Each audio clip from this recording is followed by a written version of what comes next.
Asher and Penland on W4CY Radio.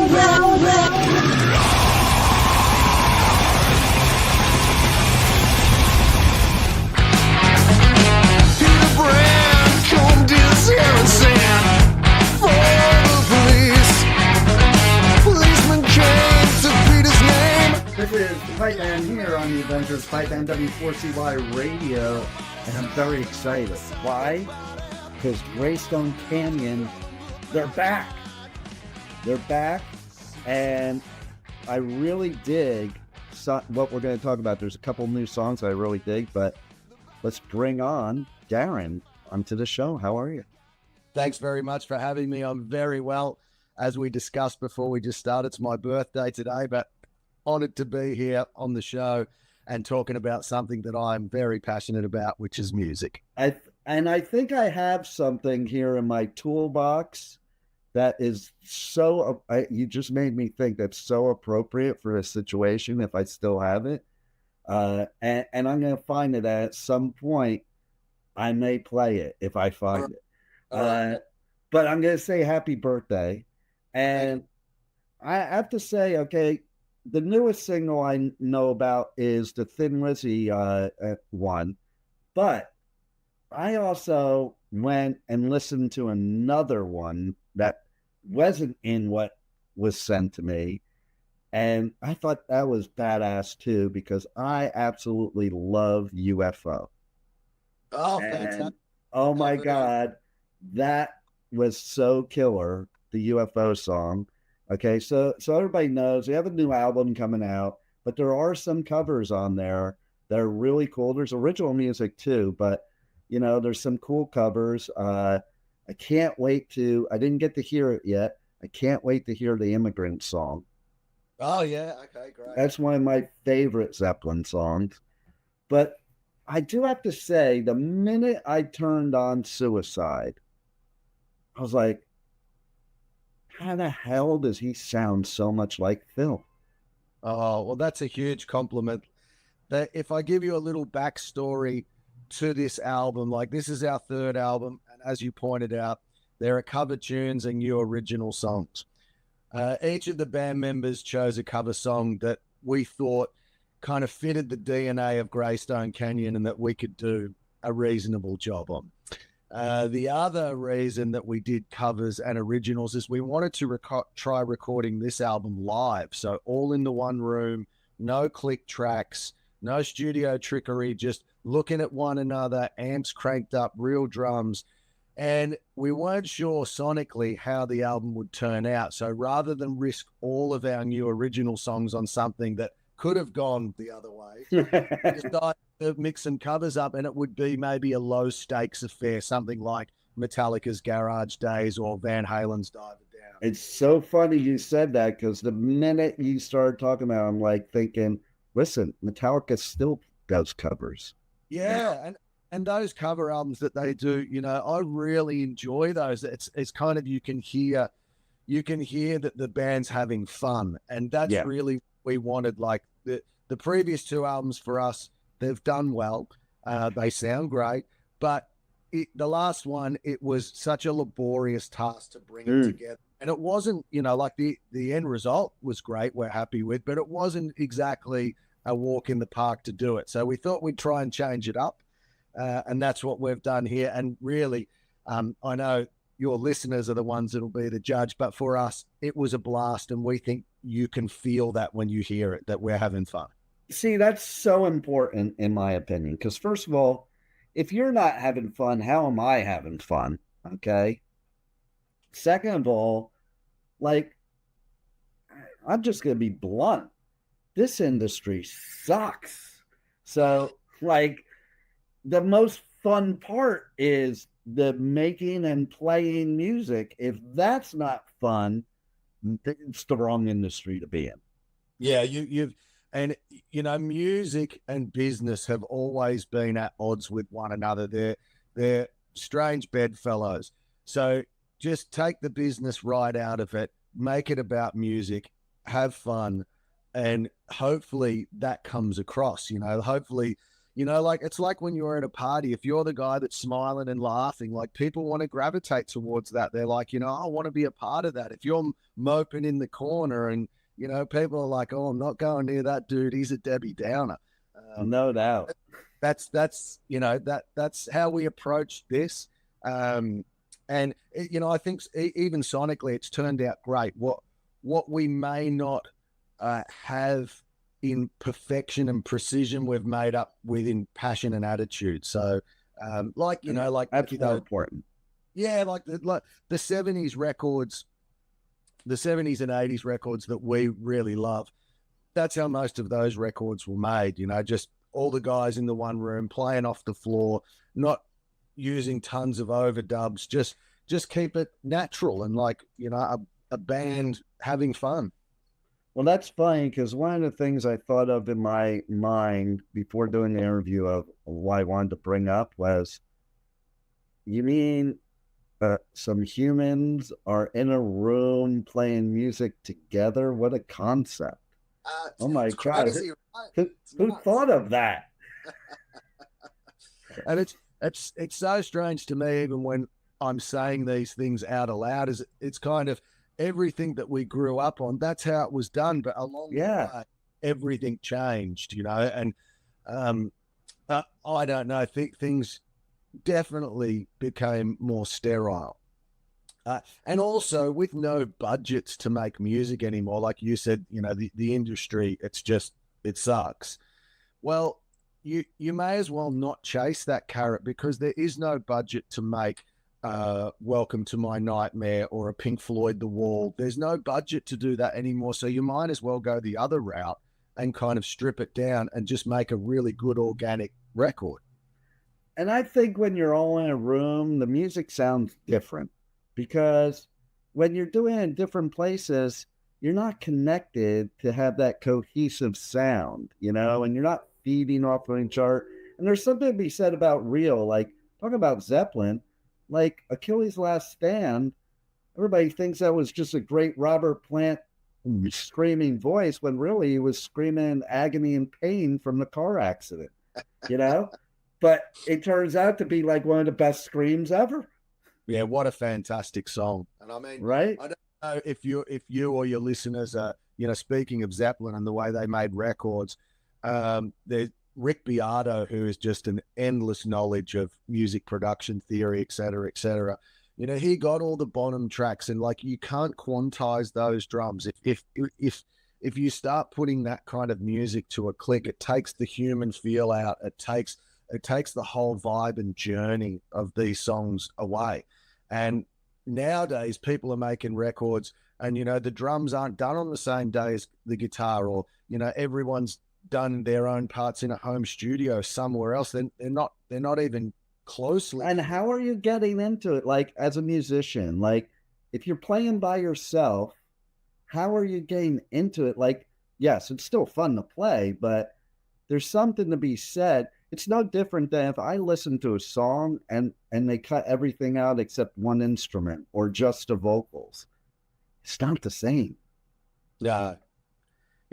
It's definitely, we're in a time now where everybody's got home recording equipment, and even the big studios, everybody's just doing everything digital and editing it, but we're not really seeing, you know, the results that are coming out. Where's the cut through? Where is the next AC/DC? Where is the next Metallica? Where is the next Van Halen or Jimi Hendrix or you know, any of these guys? It's just, it might be an easy way to record and a budget way to make music and albums, but it's not adding to the depth of music legacy that we already have, and that's the shame. Yeah, totally. And you know, there's something to be said about the realness and the rawness of not overproducing everything, and that mistakes happen. Like nobody's perfect. And, you know, you mentioned Van Halen. One of my favorite memories ever of like thousands and thousands of gigs I've been to in my lifetime was at the 1983 US Festival, Heavy Metal Day, which was weird because Triumph played on Heavy Metal Day. You can imagine if you had a Heavy Metal Day today and that was the band. But Van Halen was the headliner of Heavy Metal Day. And so they're starting to play Ain't Talking About Love. And Eddie is looking over at Dave because he's not singing. And then Dave, the consummate, like one of the greatest frontmen ever, in my opinion, 300,000 people, and he just says on the mic, I fucking forgot the words. And he wasn't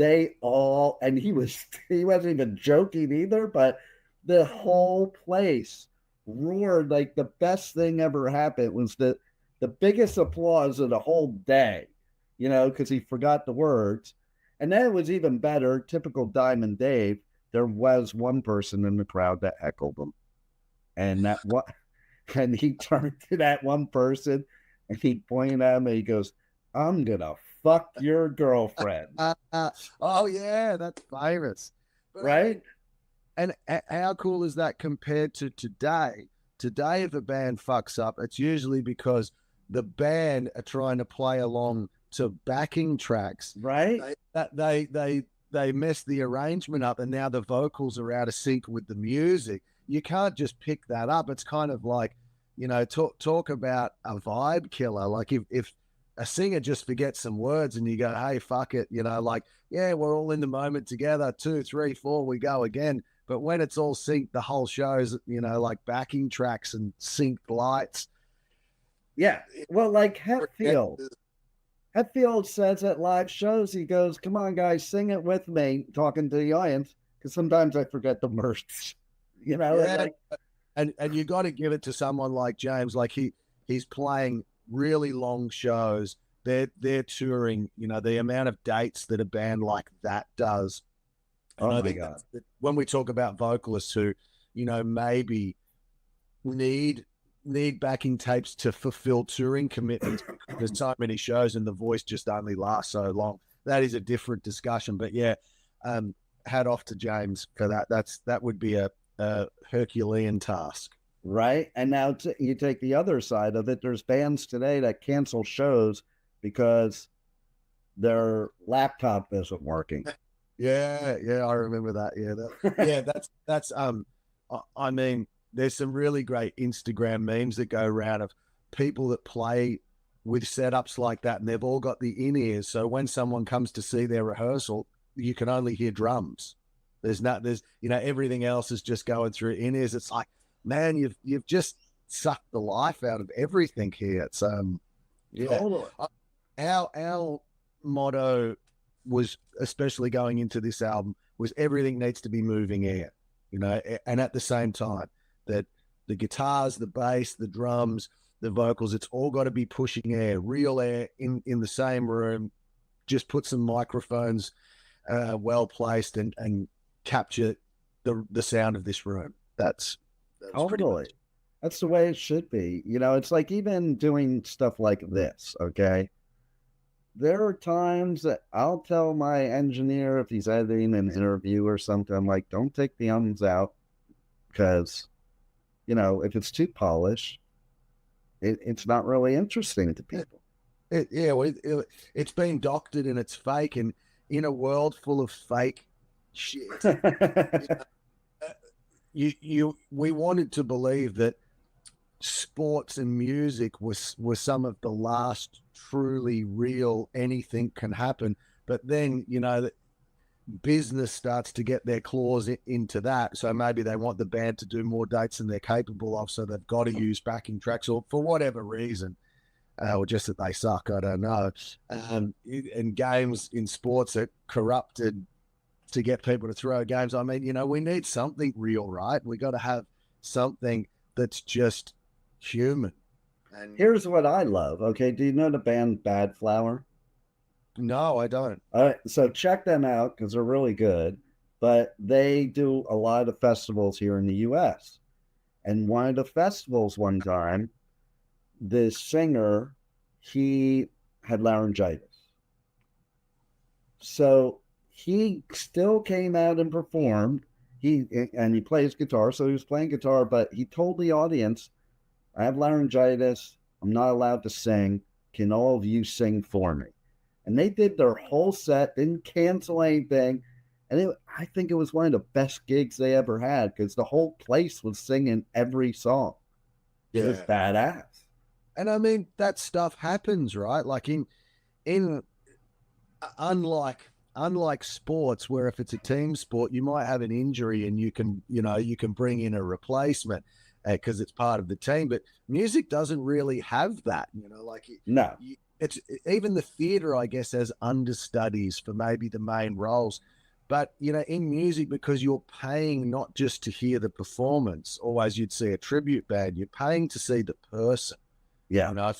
If you're going to see Wasp, well, it better be Blackie Lawless singing. If you're going to see Metallica, it better be James Hetfield singing. And I mean, like you said, well, if they're sick and they just fess up and say, hey, and I mean, on that point, Dean, we had that year Slayer came out with Megadeth some years ago, and Tom had some horrendous ear infection. He could hardly stand up, but he had no voice. They played, he didn't sing. Guys from the support bands jumped up and all did a song each. Some people from the audience got up and sung. Nice. And the band would have been like, well, we got through it. It's hardly going to be their crowning achievement, but the show goes on, right? That's what they say. Yeah, the only bad situation would be is like, say, if Mustaine lost his voice and they put Hetfield in to sing for him. He might not be too happy about that. Hey, that'll get plenty of coverage. That will. Right? He's getting enough coverage out of putting Ride the Lightning on the new album. Oh, I can't wait to hear what that sounds like, because I mean, I was at Metallica's first show ever, so I actually met Mustaine in Metallica. And I love Mustaine, and I love Metallica too, but I love Mustaine, and like, he did partially write that song, so I'm looking forward to hearing it. Because even like, I love the Four Horsemen, but the Mechanics, like, that's the real thrash song, is the Mechanics, So although you can't imagine James Hetfield singing those lyrics, right? The Mechanics lyrics, like. Mustaine always had that in, like, loved you to death. He touched on those, wake up dead, like the relationship type stuff. And Metallica in those early albums, they wouldn't touch that with a yardstick. No, I'm a Mustaine guy too. Dean, I used to work for Roadrunner Records in Australia, and prior to that, Sanctuary Records in the UK. So I got to work with Dave on a few albums just as a marketing guy. What a hard worker. What a person. It's so weird, because the whole thing that if there's like a spirit or something, you get chills. I just got chills because about Michelle Kerr, right? Yes, I do. Yeah. And obviously a US rep for UK. She was UK, but she passed away last year. I knew her pretty well, and I got chills when you were talking about Roadrunner, because I was thinking, I thought about her. It was funny because I that's one of the festivals I do media coverage for, Bloodstock in the UK, which she was the PR person for that. And so Machine Head was playing, and he did this like whole tribute to her, like on stage at the festival. It was the most badass thing.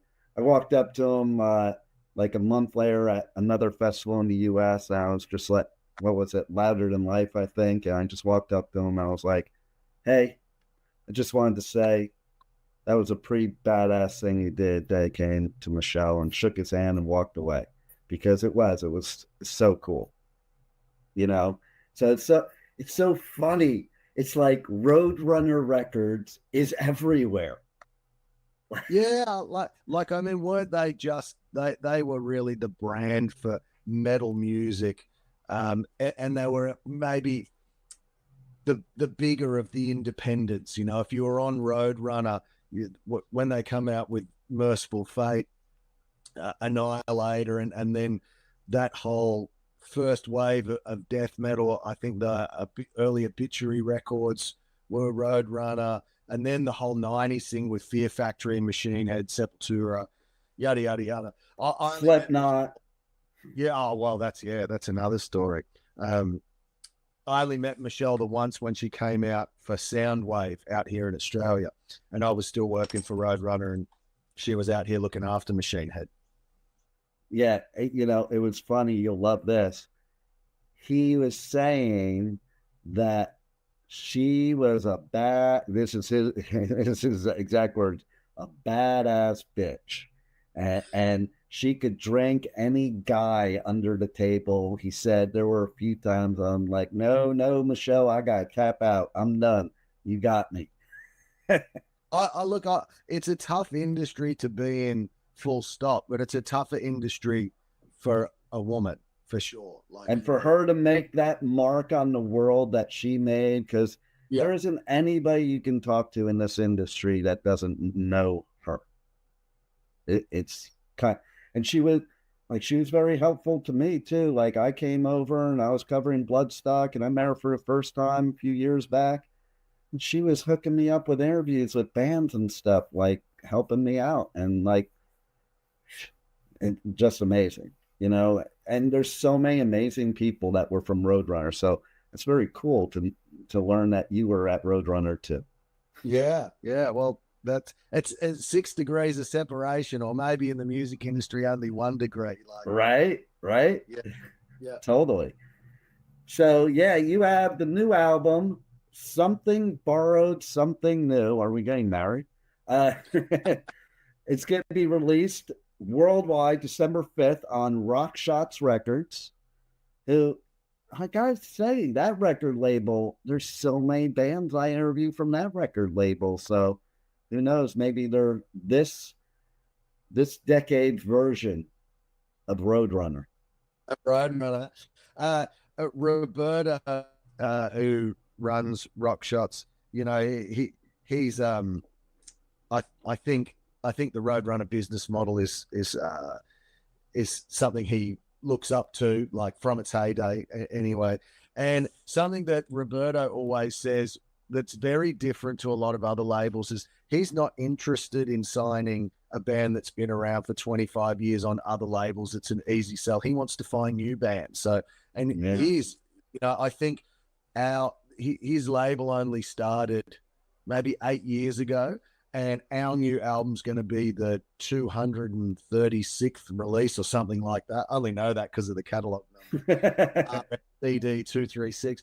But I mean, so that's how many albums he's been putting out, and he's just passionate about the music. You know, it's not about, oh, this band's already sold this many on this label, or this band's got 100,000 followers on their Facebook page. He's just looking for music, and that's pretty refreshing in this day and age.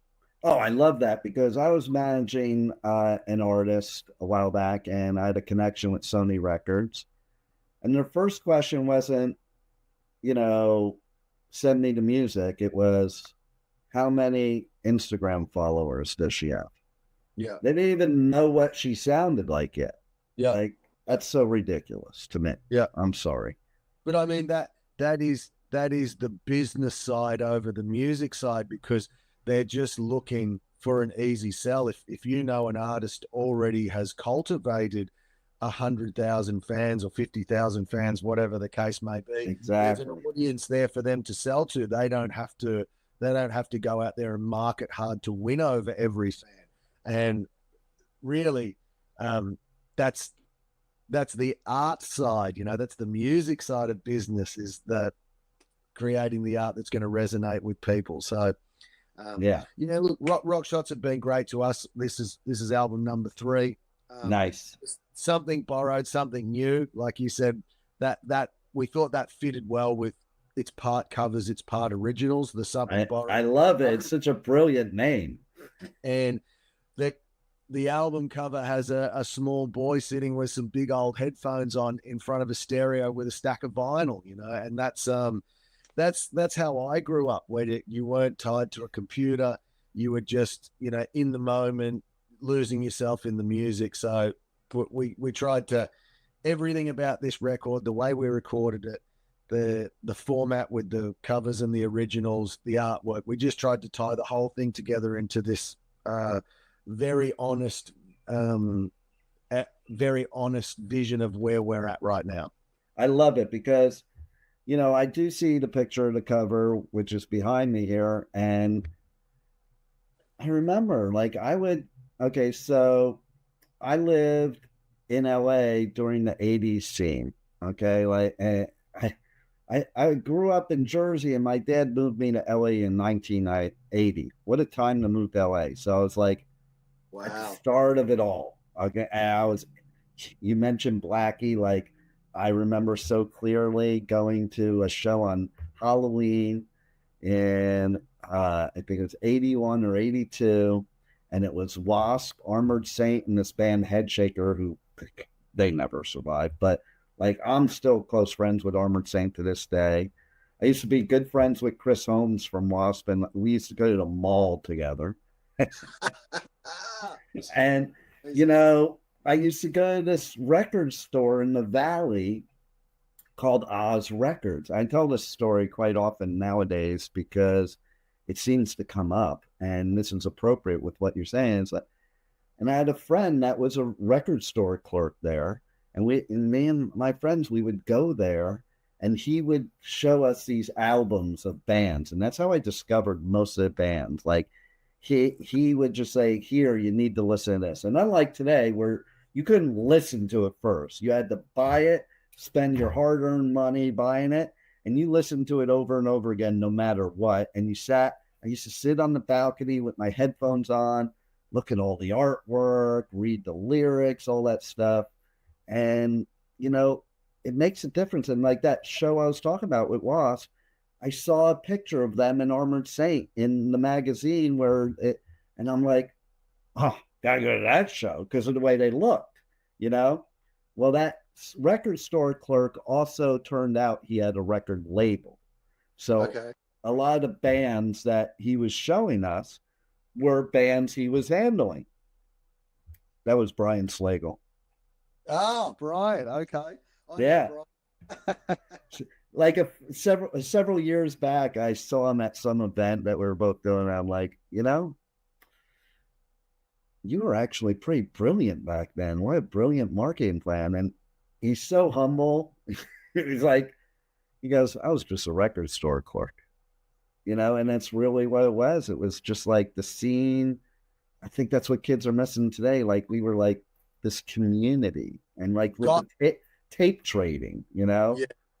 And I think guys like Brian and Johnny Z from Megaforce, like, they were just guys that were so passionate about music, and there weren't labels, like there weren't outlets or vehicles for that type of music to travel through, and they became those vehicles. You know, they were like, well, if I can't help this band get signed, you know, to Geffen or Polydor or whatever, even Music for Nations, well, I'll start my own boutique label and put stuff out. And, you know, yeah, God bless them. Like, it's amazing. If it weren't for those two people you just mentioned, well, there might not be metal today, and there might not even, and there definitely wouldn't be Metallica today, because it would definitely be a lot different. The metal landscape would be very different without guys such as those two. Yeah, for sure. No doubt. No doubt. So, and I look at Rockshots Records, that's today. You can put Monty Connor into that list as well, because, I mean, the guy that started Roadrunner was a Dutch guy, and it was never intended to be a heavy metal label. They just hired this young guy that was running a radio show, Monty Connor, and he was getting all these demos. He signed Merciful Fate. He signed Deicide. He signed Fear Factory. You know, they're all his signings. Wow. I mean, you know, Roadrunner doesn't even have a metal. It's not like Metal Blade Records. Roadrunner Records could have been a dance label. Could have been anything. Right. It could have been anything. Monty Connor, he was the A&R guy, and he came up with that roster, and then all of a sudden, by default, he's branded it. It's like, well, this is a home of heavy metal. Right? It's wild how it worked out. But now that has all led to today and this new music that you have that everybody has to listen to. Ah, Maybe if it fun. weren't for Roadrunner, we wouldn't be talking today and you wouldn't have a new album right now. That's So right. there you go. And so tell everybody how they can reach out to you guys on socials, on the web, how they can get the new album when it drops, buy merch, all that good stuff. You can follow us on Facebook, Greystone Canyon, on Instagram. The album's available everywhere, whether it's a streaming platform that's your preferred, or you want the physical copies. They're available on Amazon, in the States through MVD. I mean, you only have to Google Greystone Canyon and click shopping, and there'll be whatever your preferred way of purchasing is or listening. You know, it's all out there. We have a current single, which, as you mentioned, Dean, is the cover of Thin Lizzy's Suicide. It's racked up 80,000 views in its first week. Wow. So please go on YouTube and check that out. We have a second single dropping this week, which is an original song called Stealing Our Freedom. And I do believe Dan will be doing a video for Immigrant Song, the Led Zeppelin. Nice. And you know what I love too? Okay, I think this is the difference between metal from our day and metal now. If you ask Tom of Slayer who his influences were, he didn't even know what metal was till Slayer. Okay, like one of the most profound voices in metal. Like he wasn't a metalhead at all, you know. And there's so many that were like that, and we all came from the same thing. Like, okay, we talked about Zeppelin, we talked about UFO, Thin Lizzy, but then you're also doing a cover of a Neil Young song. I mean, that's freaking amazing because I love Neil Young. That was really brought about, it was really brought about by the lyrics of that song.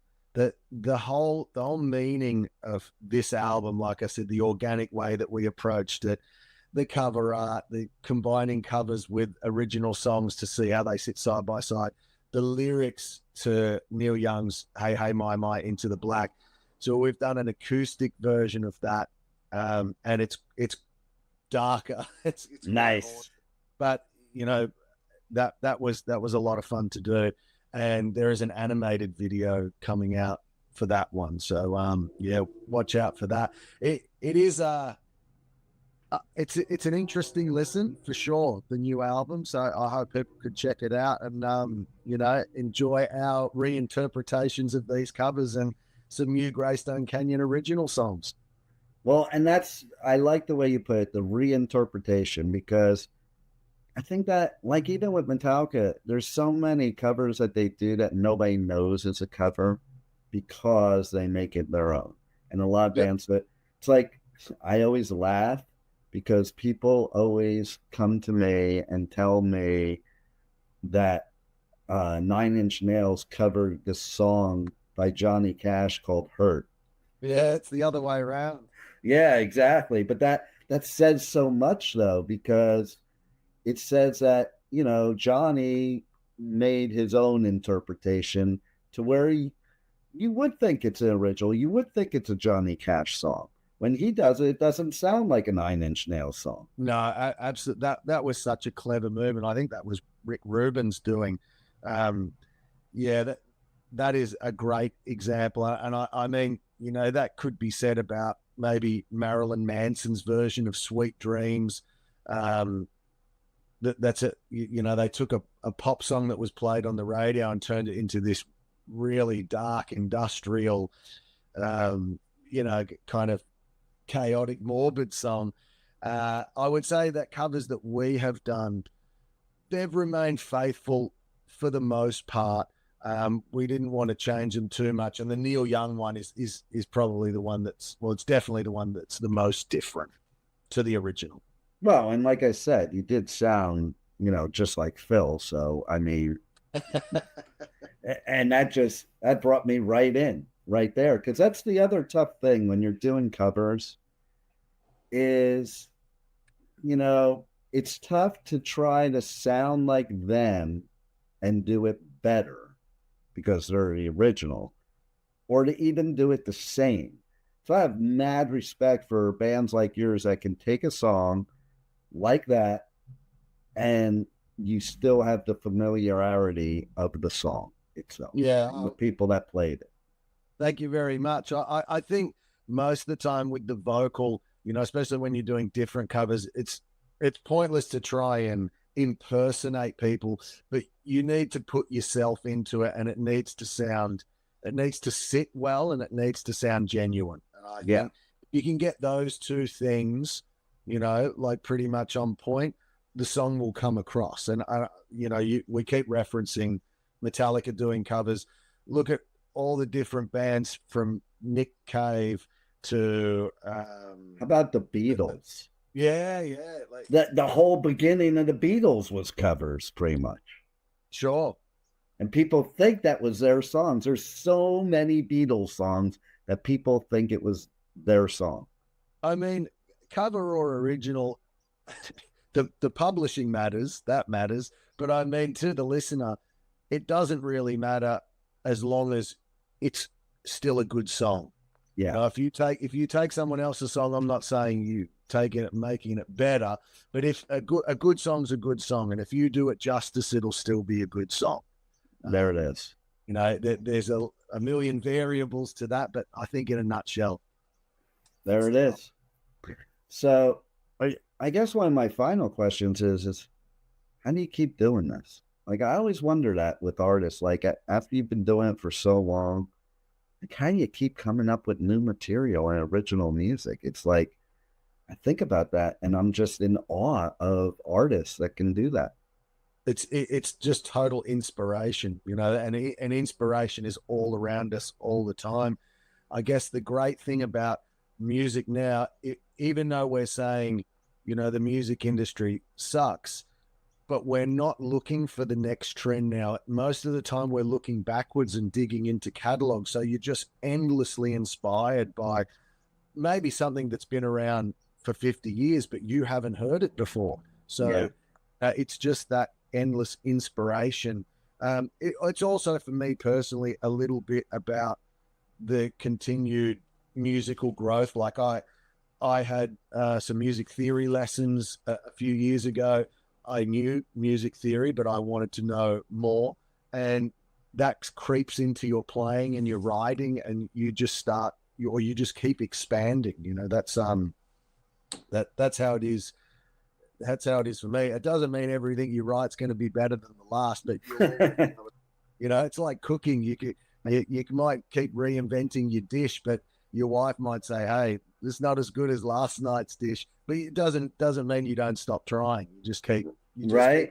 And I think it gets harder and harder, doesn't it? Like, so I think as you get more and more into, you know, into your catalog, like it has to get harder to try to outdo yourself. And not because of any other reason, but like if you got 10 albums as an example, to try to outdo all 10 of those albums opposed to trying to outdo the first album and with the second one, man, it's got to be tough. Yeah, I mean, I think it depends what you mean by outdo. I think when people get really caught up in the music business, outdo means outsell, you know. And I don't think of it that way, but yeah, I see that. Well, that's how the labels would be looking at it. You know, you creatively, you might feel that you've surpassed everything that you've ever done, but if it isn't embraced by critics and fans, it's deemed as, well, you know, it's an underachiever. Yeah. And a lot of the times when you say outdo, if outdo does mean popularity and sales, you might have to dumb something right down. So you're really not outdoing it, you're underdoing it. And to me, the outdoing is any artist or like what I do or anything is like, you're in competition with yourself. It has nothing to do with anything else. And because we are our own worst critics. Like, you know, I can't tell you how many times I've gotten off an interview and the artist was like, man, that was like the best interview I ever had. And I'm thinking in my head, really? That kind of sucked. I kind of sucked. You know? But we're doing this out of a passion, right? Yeah. Like, and I think that's where you can separate yourself from that trying to outdo anything, because if you're passionate about it, the paths that you're going down chasing that passion might change, and you can't compare the two. It's just it's another interview or another song, and if we've enjoyed it, fantastic. It's a Yeah. good day. No doubt. And yeah, as you get more experience at the craft, get better at the craft, I think as an artist, you do go down different paths. Like, you're not going to write the same stuff you did when you were 15, because you have No. different experiences and outlooks and perceptions and all that. But again, we're going back to that, maybe the industry sucks, but I keep using that as a juxtaposition for a positive, is whilst all of these little independent labels like the one I'm with are getting our music out to people, they're not controlling us. I love it.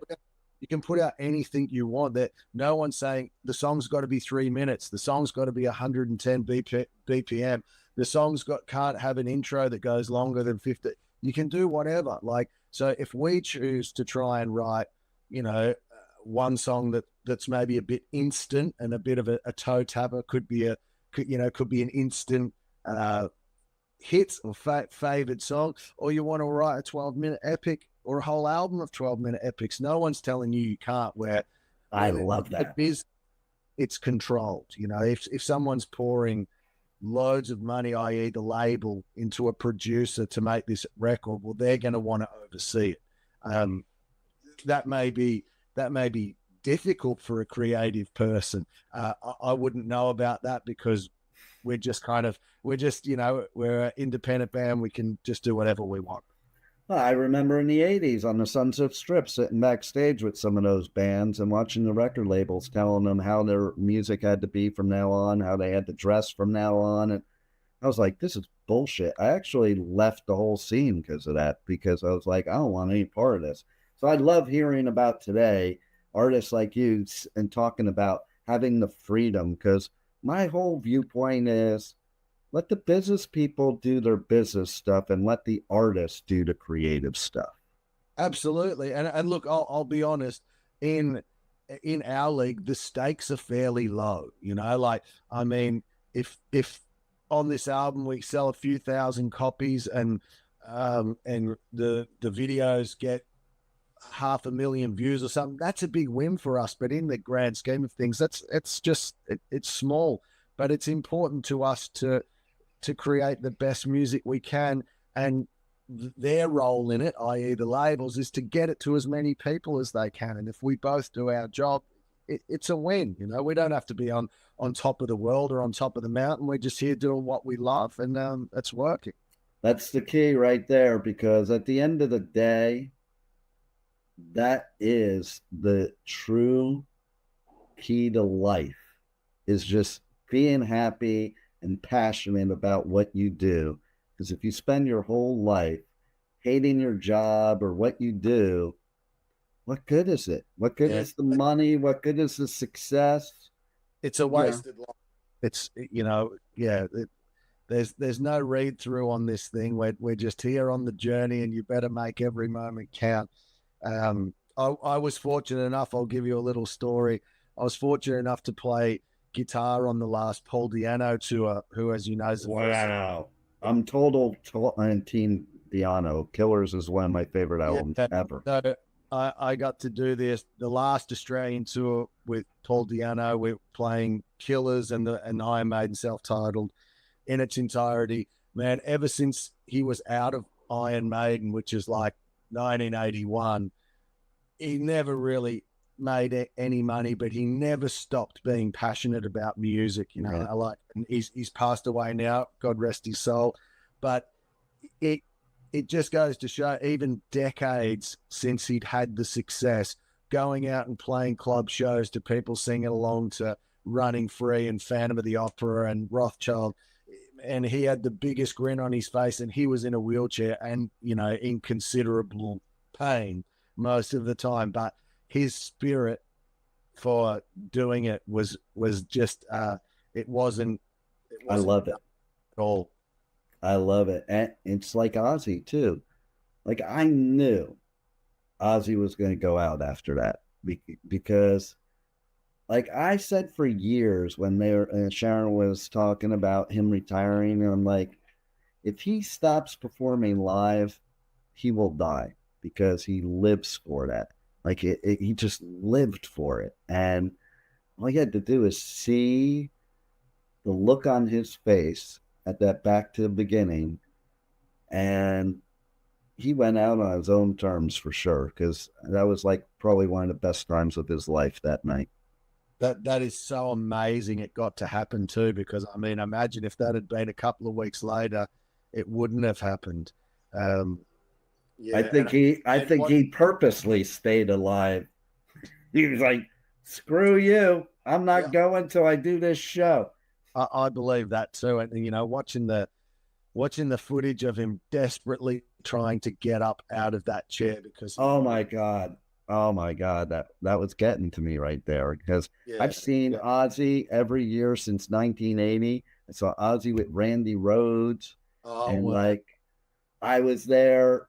There was this festival called Moonstock several years back, like right before the pandemic, where we had that total eclipse throughout the whole world. It was like one of the biggest ones, and it was at the epicenter of it. And he was performing Bark at the Moon during the solar eclipse. And I got to shoot it. Like, I'm not normally a photographer, but they gave me a photo pass, and I was standing right under him, shooting him. I have the pictures like that. They're amazing. That it looked like it was dark out when it was daytime because the solar eclipse, and just an amazing experience. And like, you think about all the things that he's done in all these years, and how amazing is it too that he got kicked out of Sabbath, thought it was the end of the world, and he ended up bigger than he ever would have been in Sabbath. It's such a triumph on so many levels. Like Sharon and Ozzy as a team, you know, against the odds. That first lineup that he had in those first two records, like how special they were in not only for his career, but the evolution of hard rock and heavy metal and just guitar.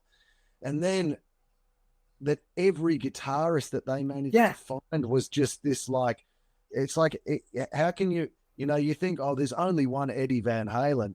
And, you know, of course there is only one Eddie Van Halen, but you go from Randy Rhoads to Jakey Lee to Zakk Wylde. It's like, what? Like, well, not only that, okay, think about it. In one year, I saw Ozzy play with Randy Rhoads, and then he had for a short stint filling in Pat Travers after Randy Rhoads, and then Brad Gillis. Like how many musicians this man has collected through the years. And then this final album, all the people he was singing songs with, like Elton John, and like, just amazing. Yeah, absolutely. What a fantastic career. What a huge life. Like, that's a life well lived right there. And never to be replaced, never to be forgotten. I mean, it's fairy tale stuff, you know. No doubt. Huge influence and huge part of my life too. Like, amazing. And this new album, that's fairy tale stuff too. Everybody's got to buy it. Your new album, you know, they can't borrow it either. They got to get it new. Yeah, well, I mean, honestly, like, listen to it. Contact us. Let us know what you think. Share it around, and Dean, that's the best, mate. That's a nice plug there. Thank you very much. You got it. You have any final words for our listeners? No, really appreciate the opportunity. You're talking to me in sunny Melbourne, Australia, Greystone Canyon. We're all just about honesty and integrity, and tipping our hat to the legacy of everything that's hard rock and heavy metal, and just be safe and, keep loving life. Love it. You guys rock. I love what I've heard off the new album. I can't wait till the rest of it comes out. And thanks for being on the Adventures of Pipe Man. Hey, this is Darren Cherry from Greystone Canyon on the Adventures of the Pipe Man. Thank you very much for having me, and God bless you all. Thank you for listening to the Adventures of Pipe Man on W4CY Radio.